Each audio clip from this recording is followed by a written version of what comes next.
Hi, I'm Joe Maurer, and these are my brothers Jake and Billy. We'd like to personally thank you for purchasing your quick swing. While we were growing up, our dad invented the quick swing to develop us into better hitters. The quick swing helped us develop better hand-eye coordination, a quicker bat, and muscle memory.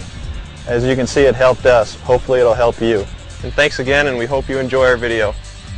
Every hitter is searching for the perfect swing, a swing that is short, quick, compact, and powerful. To attain the perfect swing requires countless hours of training and practice. The quick swing was developed to help you train properly.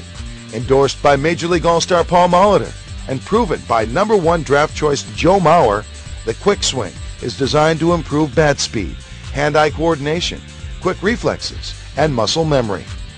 Its innovative design demands that a hitter is short, quick, compact, and stays inside the ball. The quick swing instructional video includes Hitting Fundamentals by Major League All-Star Paul Molitor, the quick swing 3-step hitting process with Joe Maurer, Hitting Philosophy by former USA Olympic coach Mark Lunch McKenzie. During Paul Molitor's illustrious 21-year career, he amassed 3,319 hits, a lifetime batting average of .306, a World Series MVP, 9 All-Star Game appearances, and is widely considered as one of the best hitters of all time. Paul is guaranteed to be inducted into Major League Baseball's Hall of Fame.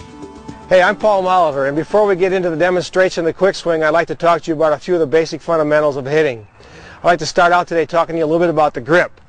You know, a lot of times when I see youngsters play, they have a tendency to really want to smother the bat, getting the bat really deeply into the palms of their hand. And what happens when they do that, they get restricted in their bat speed because they're holding the bat too tightly. What we want to try to do, especially as we get a little bit older and a little bit stronger, make sure we try to get the bat out in the fingertips a little bit more. What happens when we do that, it gives us a lot more freedom when we come through the zone to increase our bat speed and release the swing. So remember, on your grip, try to get that bat out in your fingertips. Next, we'd like to talk a little bit about the stance and the stride. I think it's really important when we get into our stance position that we have really good balance. Generally, good guidelines is just a little bit more than shoulder width apart. We don't want to get too spread out or too upright. Just find a nice, comfortable position where your weight is equally distributed. Now, we get into our batting position and we take our stride as the pitch is coming. We want to make sure that we don't overstride by getting too far in our spread, therefore losing our ability to spin on the ball, and we don't want to have too much of a nose stride where we get too stiff. Find a nice, comfortable stride, usually just about 2 or 3 inches, just to kind of begin that swing. So a balance and a nice, comfortable stance and a nice, soft, short stride. The next thing I'd like to talk about is the trigger or the load.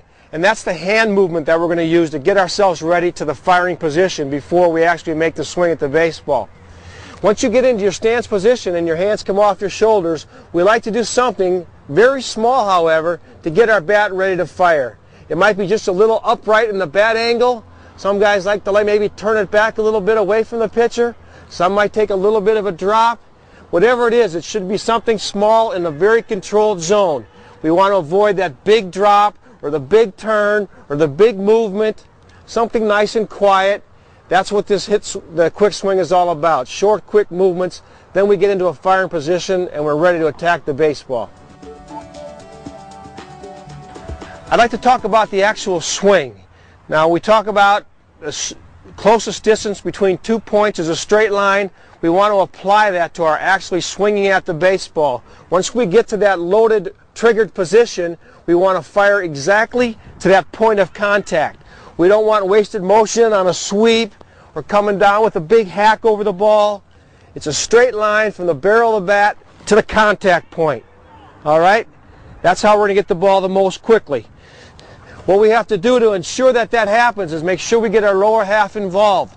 When the ball's inside, we're going to fire those hips to the left field side of the field for a right-handed hitter. We want to square a ball up to the middle. You can see my hips kind of staying in line where that ball is going to be tracked to.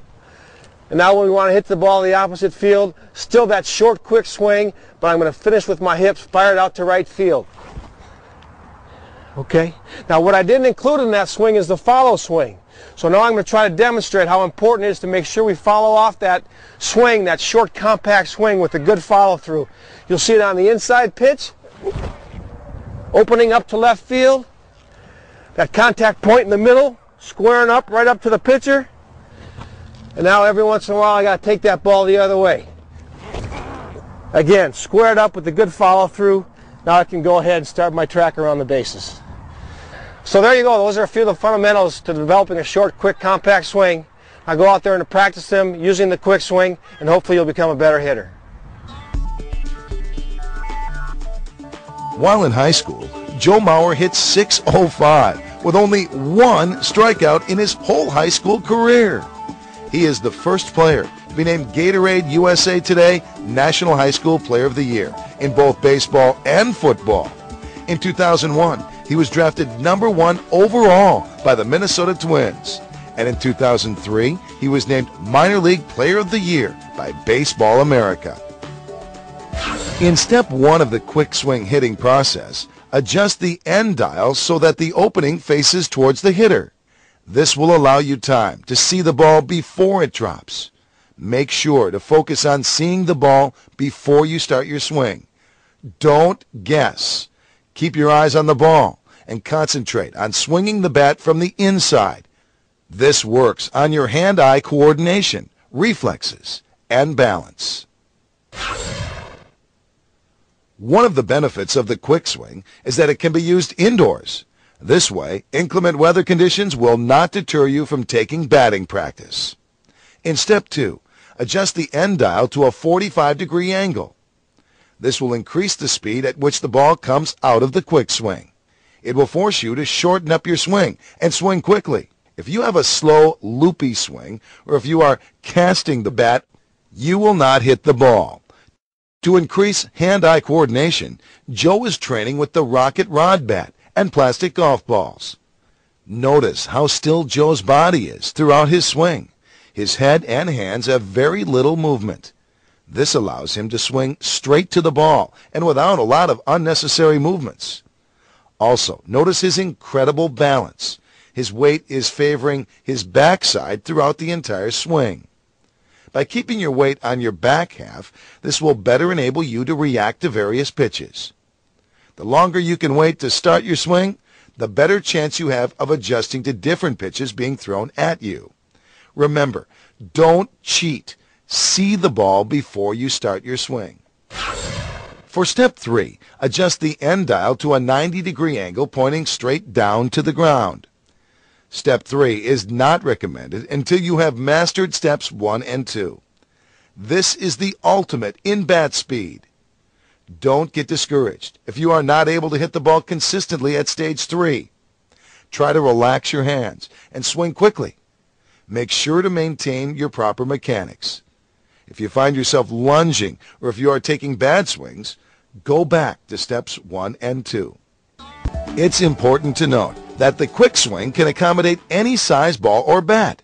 The quick swing can be used individually or with a partner and can be used indoors or outside. It is recommended to vary the size of the ball and bat during all 3 steps of the quick swing hitting process. We do a lot of our training with plastic golf balls and the rocket rod bat or swift stick. Mark Lunch McKenzie is the current head baseball coach at Concordia University St. Paul.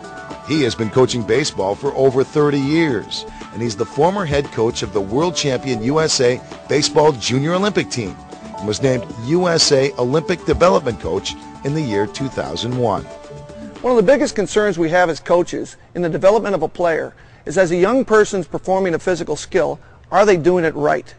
So many times we see kids working on skills and putting the time in and putting the physical effort in, but they're basically performing the skill because they were told to do so by mom, dad, or a coach. When you're practicing a physical component or a physical skill of any game, it doesn't matter if you're a beginner or an expert. The bottom line is, if you're not doing it right, you're doing it wrong, and there's no in between. The same thing applies to hitting. A lot of young players and even older players can use poor technique for a long period of time based on the competition they're playing against and get a good result, but in the long run it will shorten your career. An example of this is we ask our players to swing down to the baseball. From the hitting position, we want the barrel to come down in what we call an overhand motion as opposed to an underhand motion to the baseball. From there we swing level and or up. The big controversy is swinging down. We don't swing down on the ball, we swing down to the ball. That's why we hold the barrel up. Otherwise you'd have hitters holding the barrel down. Everyone holds the barrel up as the pitch is released. We come forward to the ball in a short compact motion and swing down to the ball, level and or up. Okay, explaining the concept as to why to swing down to the ball gets simpler if I can show you this simple demonstration. As a pitcher, I release the ball out front. My catcher wants the ball at my hitter's knees. I'm not going to get the ball up on Kirk because he's used the Mauer quick swing and he's going to do some damage. I will not elevate the ball for my hitter unless I make a mistake. I'm going to keep the ball down in hopes that he hits a ground ball or keeps the ball in the ballpark. Here's a simple demonstration that we use. As I release the ball out front, I'm trying to throw the ball to Kirk's knee. As you can see from here, in order to do so, this ball has to travel on a downhill plane. It's basically coming downhill about 4 feet. Now, that's on flat ground, because on a pitcher's mound, I'm elevated 10 inches. So now you raise my arm up another 10 inches. Here, that ball is coming down at a considerable downhill plane.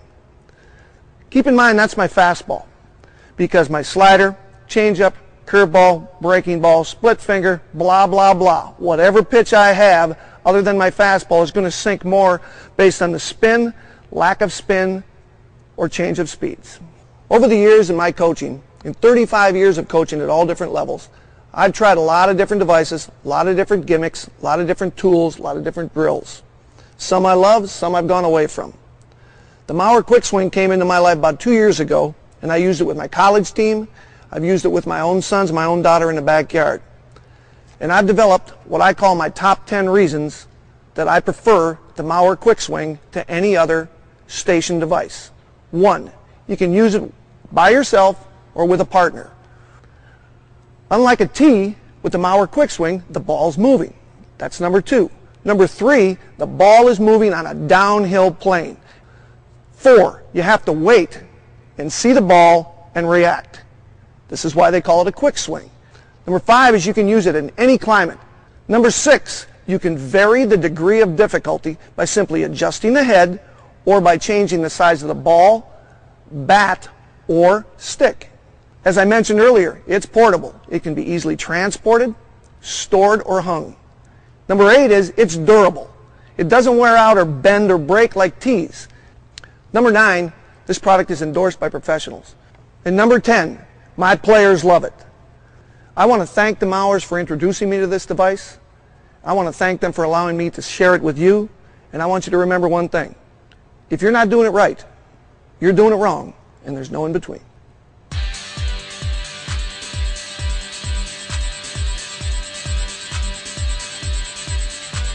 We hope you enjoyed our